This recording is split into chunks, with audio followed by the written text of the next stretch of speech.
Merci de nous rejoindre sur Al24 News pour l'échiquier international, toujours consacré à ce qui se passe en Palestine et plus particulièrement à Gaza, sous les bombes sionistes depuis 19 jours. Un bilan fiche plus de 6500 morts et nous allons nous intéresser aujourd'hui au traitement médiatique qui est réservé en France au génocide pratiqué par l'entité sioniste contre les Palestiniens et les Gazaouis, une cabale médiatique. Il n'y a pas d'autre expression pour qualifier ce que subissent tous les soutiens ou tous ceux qui osent afficher au grand jour leur soutien à la cause palestinienne et au peuple palestinien qui, je le rappelle, subit cette agression sioniste depuis 3 semaines. Monsieur Jean-Luc Mélenchon ainsi que d'autres politiciens de la formation La France Insoumise ont appris à leurs dépens ce qui était justement le fait de défier l'entité sioniste et le sionisme ainsi que le lobby médiatique qui le protège en France à leurs dépens. Je le rappelle donc, une cabale médiatique orchestrée par un certain nombre de médias leur est réservée depuis quelques jours. Nous allons en parler avec nos invités juste après ça.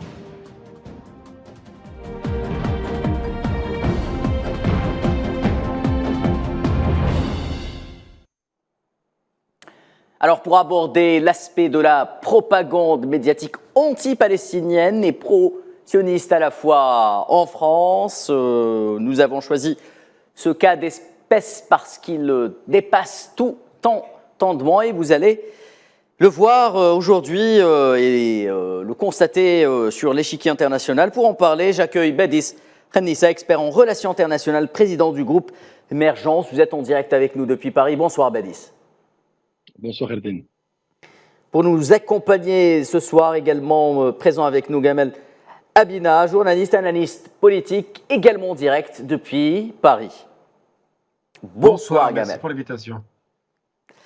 Alors, on commence avec vous, Gamel Abina. Ce qui se passe en France depuis le début de cette campagne génocidaire d'épuration ethnique contre le peuple de Gaza. Cette expression a été utilisée sur le plateau de BFM TV par M. Guiraud, porte-parole de la France Insoumise. Il y a de cela moins de 48 heures et un déluge d'insultes et de qualifications d'antisémitisme lui a été réservé sur ce plateau qui a pris fait et cause pour l'entité sioniste et pour les crimes qu'elle est en train de perpétrer à Gaza. Quelle est votre première lecture par rapport à ce phénomène qu'on ne découvre pas en France malheureusement?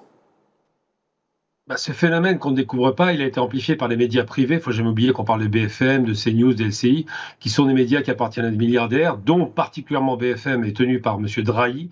Franco-israélien, rappelons-le.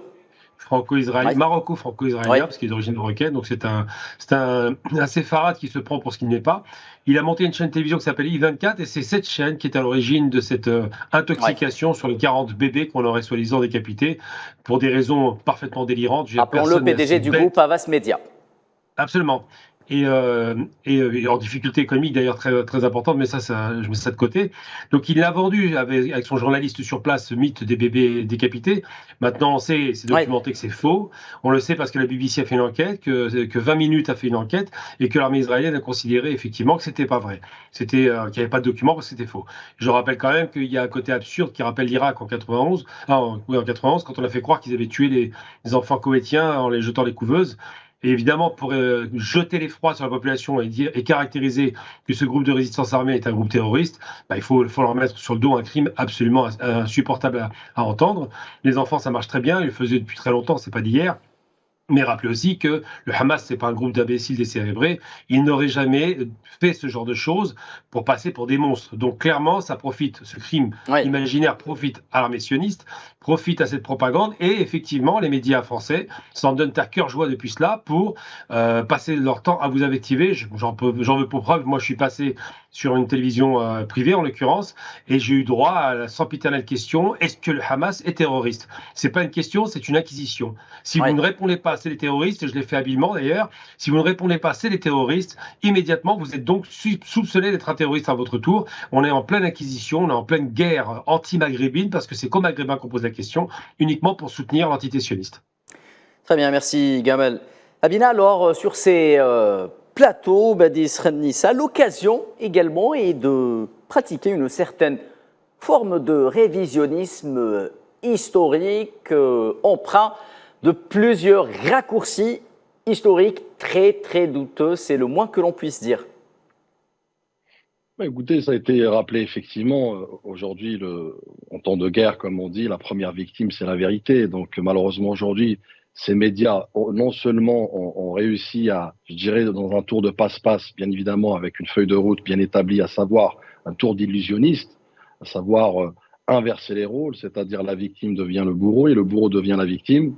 Mais au-delà de ça, c'est-à-dire qu'ils sont d'une espèce de dynamique de musellement, des voix dissonantes, mais pas que dissonantes, c'est-à-dire des voix humanistes qui aspirent justement à rendre justice à ce peuple qui est en train de se faire tuer au vu et au su de tout le monde. Ce génocide à ciel ouvert, ce camp de concentration, ce pogrom palestinien, d'ailleurs le mot qui revient à chaque fois Ouais, sur ouais. les bouches des plateaux, pour légitimer effectivement cette sempiternelle ou cette éternelle taxe, à savoir cette culpabilité de l'Occident vis-à-vis de la communauté juive, dont aujourd'hui le peuple palestinien, on paye la taxe, j'ai envie de vous dire, on paye l'impôt.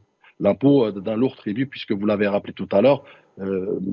J'aime toujours rappeler, parce que les chiffres sont têtus, le bilan funeste aujourd'hui, on parle de 6500, dont, excusez-moi, 2700 enfants, 2700 enfants martyrs, dont c'est-à-dire que plus de 42% des martyrs aujourd'hui tués, sachant qu'il y a plus de 1000 sous les décombres, à savoir quasi 900 sont encore sous les décombres en termes d'enfants. Donc c'est pour vous dire qu'effectivement, ces médias, mais avec à la langue, puisque le conflit, la guerre s'inscrit dans le temps, ils ont de plus en plus de mal justement à cacher l'incachable, je dirais, à faire ces manœuvres dilatoires, puisque l'essence même de cette approche, c'est de pouvoir justement légitimer, mais surtout diaboliser toute voix dissonante, toute personne qui justement se mettrait, je dirais, à l'encontre de la feuille de route établie par Oui. l'antisémitisme, mais aussi pour amorcer une espèce de déni, endoctrinement d'un déni caractérisé aujourd'hui par justement ces médias qui sont encore à la botte, encore une fois à la botte de certains lobbyistes, mais au-delà de ça, à la botte d'un sionisme sans précédent qui, encore une fois, s'inscrit dans une guerre violente, puisqu'on a évoqué 6500, c'est quasiment largement au-dessus de toutes les guerres contre Gaza cumulées depuis des années. Donc c'est pour vous dire qu'effectivement, aujourd'hui, il y a un mandat délégué à ces médias, et pas que des médias privés d'ailleurs, parce que j'ai pu constater également sur les médias étatiques, notamment France Télévisions, où vous voyez rapidement cette ineptie flagrante, effarante, qui est celle de pouvoir justement comparer l'incomparable, à savoir évoquer les souffrances des Juifs, mais de l'autre côté, quand il s'agit justement d'évoquer des chiffres qui sont véritables, qui sont d'ailleurs vérifiables par le ministère de la Santé lui-même de la Palestine, on évoque un certain doute là-dessus. Très bien, Gamal Abina, alors vous avez d'un côté les mensonges proférés sur les plateaux, les différents plateaux des médias et des chaînes d'information continue françaises tout au long de la journée, et de l'autre côté, vous avez les images que l'on peut voir dans les rues de plusieurs villes françaises, des images de soutien portées par le peuple français à la cause palestinienne qui, je l'imagine, doivent déranger les tenants justement de cette propagande pro-sioniste orchestrée à coups de couverture spéciale et continue, des plateaux télévisés où l'on voit des défenseurs de la cause sionistes, malheureusement, défiler les uns derrière les autres sans jamais avoir de contradicteurs ni de personnes ou de citoyens palestiniens qui puissent venir justement témoigner ou ne serait-ce que donner son avis sur ce qui se passe. Comment analysez-vous justement ce phénomène ? Simplement qu'il faut rappeler que la Palestine a été conquise par les Occidentaux. Faut jamais oublier que les Palestiniens sont chez eux, je le répète systématiquement, Oui. qu'on est venu voler leurs terres, qu'on est venu tuer leurs femmes, leurs enfants, qu'on est venu les massacrer avec des armes qui viennent d'Occident, avec des pays qui ont voulu la conquête, l'Angleterre et la France, avec les accords Sykes-Picot, et qu'effectivement ces pays-là, l'Angleterre, France et les États-Unis maintenant, sont les responsables de ce qui se passe là-bas. C'est les seuls responsables, il n'y en a pas d'autres. Les Juifs ont été utilisés à bon compte après qu'on les ait torturés ici, qu'on les ait massacrés en Europe. Ils ont été utilisés pour se débarrasser d'eux. C'est ça la question palestinienne, c'est se débarrasser des Juifs. Lord Balfour, qui était un antisémite, et de se frotter les mains de voir que les Juifs d'Angleterre partaient. Il rêvait que de cela parce que ce sont des antisémites et de vrais antisémites traditionnels. Donc cet antisémitisme catholique chrétien était extrêmement bien présent au moment où on s'est débarrassé des Juifs, et encore plus présent la haine anti-musulmane et arabe. Donc ce mélange de choses fait que les médias qui sont à la manœuvre, qui sont des médias qui ont un intérêt, parce qu'il y a une politique gouvernementale qui est suivie, on l'a vu avec le discours de Macron, et il y a une politique médiatique qui empêche l'expression de la vérité, ne change pas grand-chose dans les faits. Les manifestations le démontrent, c'est des centaines de milliers de personnes tout le temps dehors. D'ailleurs, samedi, un appel général à la manifestation est lancé à Paris, place de la République. J'en ferai partie, évidemment. Samedi, une grande manifestation est à nouveau organisée pour la liberté des peuples, pour la liberté du peuple de Palestine qu'on torture et massacre. Et les pogroms, aujourd'hui, sont les Palestiniens qui les subissent. Je veux dire, les barbares qui les bombardent, comme les nazis le faisaient à l'époque à Varsovie, ce sont les sionistes qui le font. Et les sionistes ne sont pas des juifs. Il faut arrêter de délirer avec ça. J'en ai marre d'entendre parler des juifs. Les sionistes, pour 80% d'entre eux, sont chrétiens. Il ne faut pas oublier, et ils sont aux États-Unis pour majorité. Donc ces chrétiens maintiennent cette attaque permanente contre le peuple palestinien qui n'a pas d'armes, pas d'avions, pas de DCA, pas de défense. Les pays arabes autour ne bougent pas, ce qui est une honte d'ailleurs par rapport à cette culture extraordinaire du monde arabe. Et surtout, et c'est le plus grave, on a des médias effectivement aux ordres qui reçoivent rarement, voire pas du tout, de contradicteurs, parce que quand on tue des gens comme ça par milliers, c'est indéfendable. Depuis le début, on ne fait croire que le Hamas est un groupe terroriste alors qu'il ne fait que défendre sa terre. Hein. Et surtout, on oublie gentiment de rappeler que le nombre de morts monstrueux est produit par l'extrême droite israélienne raciste et racialiste. Je rappelle que chez eux, les Arabes sont les animaux. Rappelez toujours les Palestiniens, du point de vue des sionistes, avant la guerre déjà, ils disaient que nous étions des animaux. Donc, les choses sont très claires. Maintenant, qu'est-ce qui se passe? Eh bien, la manœuvre médiatique grossière ne fonctionne pas. Melbourne, des centaines de milliers de personnes dans la rue, c'est pas les Arabes. Pareil pour le reste du monde. Quant aux manifestations pro-sionistes, donc racistes aujourd'hui, puisque c'est l'extrême droite, eh bien, ces manifestations sont en difficulté. Il y a quasiment personne qui y va. Parce que, évidemment, les gens voient les images. Internet existe, ça diffuse beaucoup de choses. Et ils se rendent bien compte qu'il y a un problème, même dans la communauté juive. Ils commencent à se dire, bon, il y a quand même un malaise. Le barbare qui est au pouvoir là-bas, qui nous a promis la sécurité, nous a amené la guerre. Et en plus, on massacre des civils. Parce que la moitié de la population de Gaza, n'oubliez pas ce chiffre, la moitié de la population de Gaza, ce sont des jeunes, ce sont des enfants. Donc à chaque fois qu'un sioniste va tirer un missile dans un bâtiment, il va tuer 50%, c'est des enfants. Merci Gamal pour ces précisions. Alors Badis Radnissa, un homme représente aujourd'hui justement toute cette haine anti-palestinienne que l'on voit et que l'on entend sur certains plateaux français. Il s'appelle Jean-Luc Mélenchon, vous l'aperceviez à l'image. Il est chef de file de la France Insoumise. Il est aujourd'hui le nouvel ennemi public numéro 1 de la France parce qu'il a osé défier le lobby sioniste et afficher son soutien à la Palestine.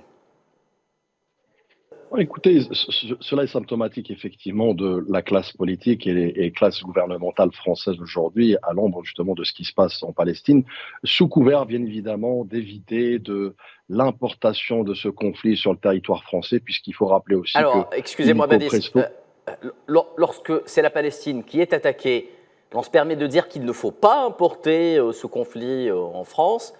Mais lorsqu'il y a peut-être un blessé ou un mort du côté sioniste, l'on s'empresse du côté des médias français d'importer justement ce conflit sur les plateaux.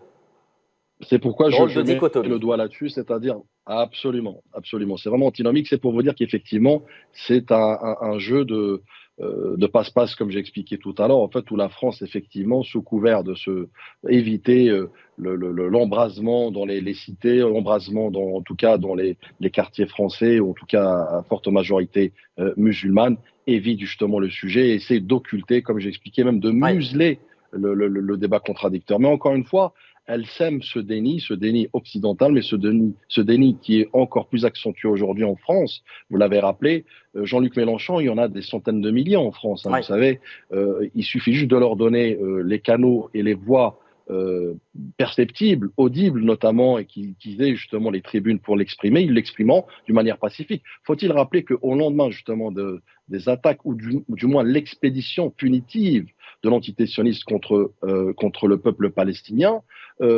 Macron a jugé utile, en tout cas intelligent, entre parenthèses, d'interdire toute manifestation pro-palestinienne. Et d'ailleurs, récemment, quand il a été interpellé par un jeune maghrébin qui avait cette question pertinente sur la raison de l'interdiction de ces manifestations, il n'a pas jugé plus intelligent que de dire, effectivement, il y avait un temps de décence. Exactement. Alors, il faudra qu'on m'explique de quelle décence on parle quand il s'agit de plusieurs milliers, déjà à l'époque, de morts et d'enfants tués, assassinés au vu au su de tout le monde. Donc, c'est là où vous voyez qu'il y a cette espèce de, je dirais, non plus un paradoxe, puisque c'est plus un paradoxe. Et on peut évoquer aujourd'hui cette ineptie, cette folie meurtrière de l'Occident à vouloir être non seulement complaisant, mais surtout complice, puisque c'est ça dont il est question aujourd'hui, et surtout cette duplicité, cette bienveillance à géométrie variable qui consiste à brandir le spectre de la confrontation, le spectre justement de la sécurité, de la protection de l'entité sioniste. Encore une fois, je reviens à la genèse du mal.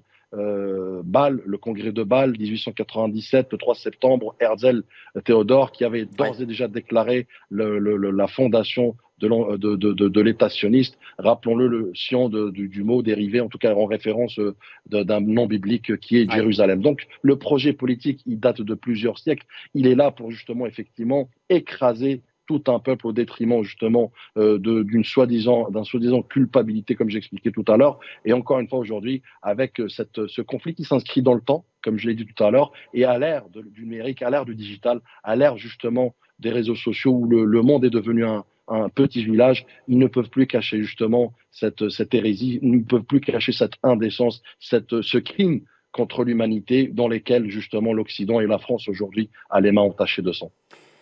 Gamal Abina, Jean-Luc Mélenchon cloué par la classe politique française, symbole d'un mal justement, un mal que je nomme de l'aplaventrisme pur et dur face au sionisme international, une classe politique qui s'empresse d'ailleurs justement d'aller larmoyer dans certains kibbutz pour afficher une certaine compassion avec des victimes que nous n'avons pas vues du côté israélien, alors que des milliers, je rappelle, des milliers de Palestiniens sont tués tous les jours. 700 Palestiniens ont été tués à Gaza durant les dernières 24 heures. C'est le bilan le plus meurtrier depuis le début de cette campagne d'agression.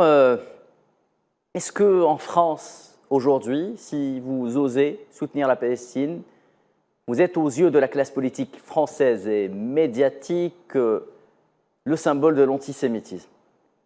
L'antisémitisme est une chose sale qui a été créée par eux, encore une fois. C'est un concept qui était inventé, le mot en Allemagne, antisémitismus, qui voulait dire anti-juif, tout simplement. C'est un concept qui trouve ses racines en Andalousie, quand Isabelle la catholique va faire la Reconquista. Elle crée effectivement un marquage physique, elle crée la ruelle qu'elle colle, c'est une étoffe jaune sur les vêtements des juifs qui sont considérés après comme des maranes. Donc ces juifs qui vont trouver refuge chez les musulmans. Bizarrement, il n'y a pas d'antisémitisme. Exactement.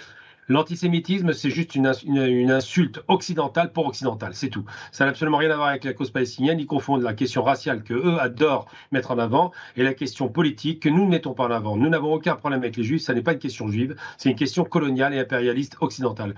Donc il n'y a pas à discuter. C'est vrai qu'à chaque fois qu'on vous colle cette étiquette, qui est une étiquette très mal appropriée, c'est très malhabile de leur part.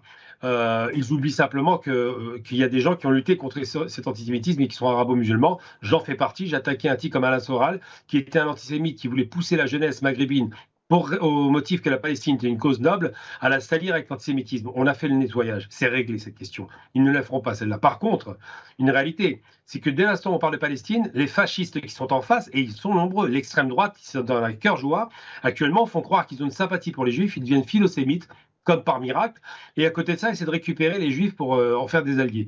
Ça ne fonctionne pas bien en vérité, parce que les juifs ont peur de ces gens-là, Mais une chose est certaine, c'est que cet antisémitisme traditionnel restera traditionnel et n'a rien à voir avec ce que nous partageons, nous, comme cause, la justice d'un peuple qui doit retrouver sa terre parce qu'on lui a volé. Il faut utiliser les vrais termes.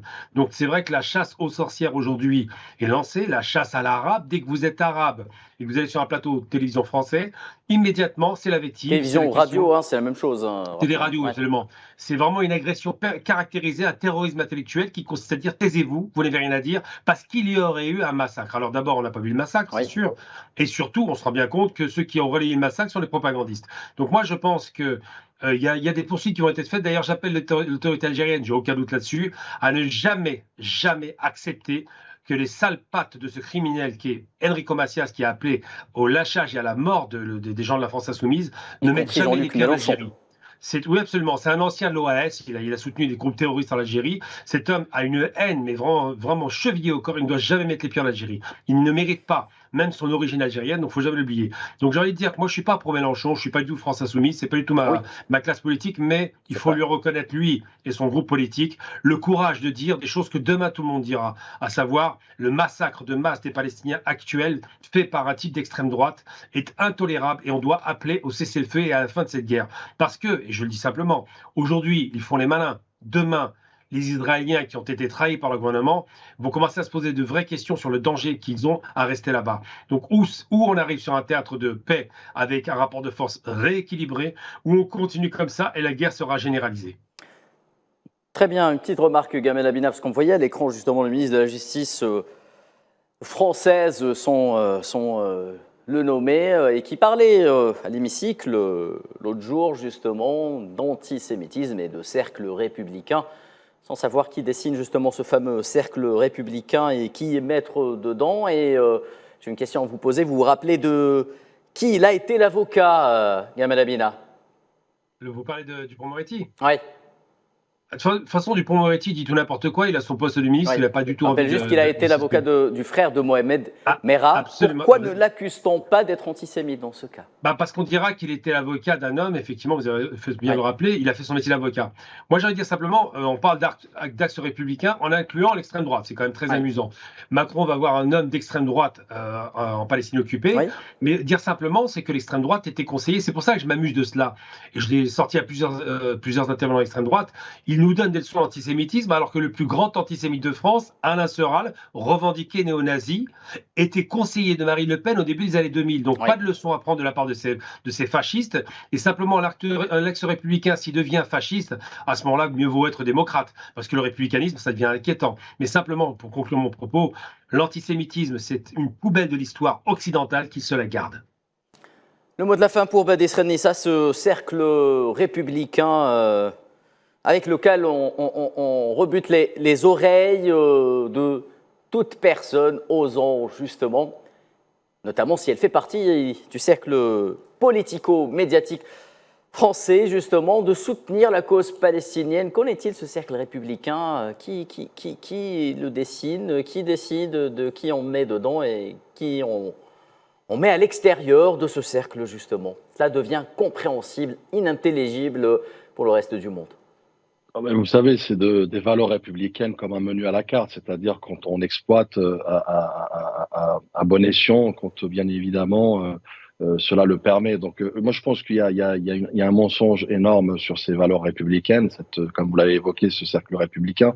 Aujourd'hui, la France est face à son histoire, une histoire qui jugera justement ses actes demain. Je rappelle que l'opinion publique est divisée aujourd'hui. Les responsables politiques justement s'encastrent dans cette brèche béante qui est celle justement de la trahison des valeurs humaines, puisqu'on est en train d'évoquer quand même qu'un pays berceau des droits humains, alors qu'aujourd'hui on nous fait expliquer que le droit humain est un menu à la carte et que l'antité est au-dessus de toutes les lois. Mais vous savez, j'irai plus loin. Les chiffres, encore une fois, sont têtus. Plus de 12 000 tonnes d'explosifs, c'est-à-dire l'équivalent de la bombe atomique larguée sur Hiroshima, quasiment 33 tonnes par kilomètre carré dans Gaza. Donc on a du mal à cacher, encore une fois, cette opération de grande envergure qui est non pas envers une armée régulière, mais envers un peuple démuni. Rien n'a été épargné, des mosquées, des églises même. Le diocèse c'est plein, des hôpitaux. Nous avons vu tristement justement assister à cet hôpital qui a été bombardé où il y avait plus de 900 morts. Donc c'est pour vous dire effectivement, en face de cela. Même une trêve humanitaire a été rejetée par le veto des États-Unis. C'est-à-dire, on veut exterminer ce peuple, quoi qu'il en coûte. Et aujourd'hui, la France a pris part dans cette, je dirais, cette bérésina, cette pièce théâtrale sans nom, encore une fois, où l'histoire jugera les acteurs et les belligérants, encore une fois, si ce n'est pas aujourd'hui, ce sera demain, par des crises politiques, notamment et en Israël, mais même en France, puisqu'il est question de vie. Et les vies, elles ont une valeur, elles ne sont pas insignifiantes aux yeux peut-être de l'entité sioniste, mais pas du citoyen universel, le citoyen du monde. 30 secondes avant de terminer, Gamal Abina, le temps de vous poser une toute dernière question. Alors, la politique politicienne n'est jamais loin, malheureusement, de ces sujets-là. En France, les européennes approchent. Y a-t-il un calcul politique de la part de certains ?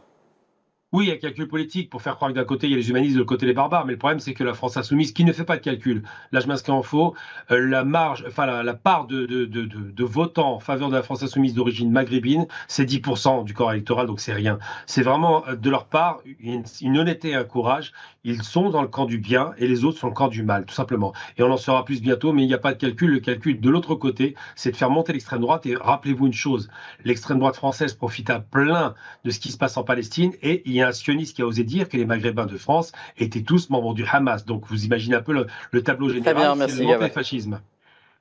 Merci infiniment, Gamal Abina, journaliste, analyste politique. Vous êtes ici en direct avec nous depuis Paris. Badis Rennissa, merci également, expert en relations internationales et président du groupe Émergence, think tank Émergence. Vous êtes ici également avec nous depuis Paris. Mesdames et messieurs, merci de nous avoir suivis pour l'échiquier international. Et honte à tous les faussaires de l'histoire, où qu'ils soient, quels qu'ils soient. Bonne soirée.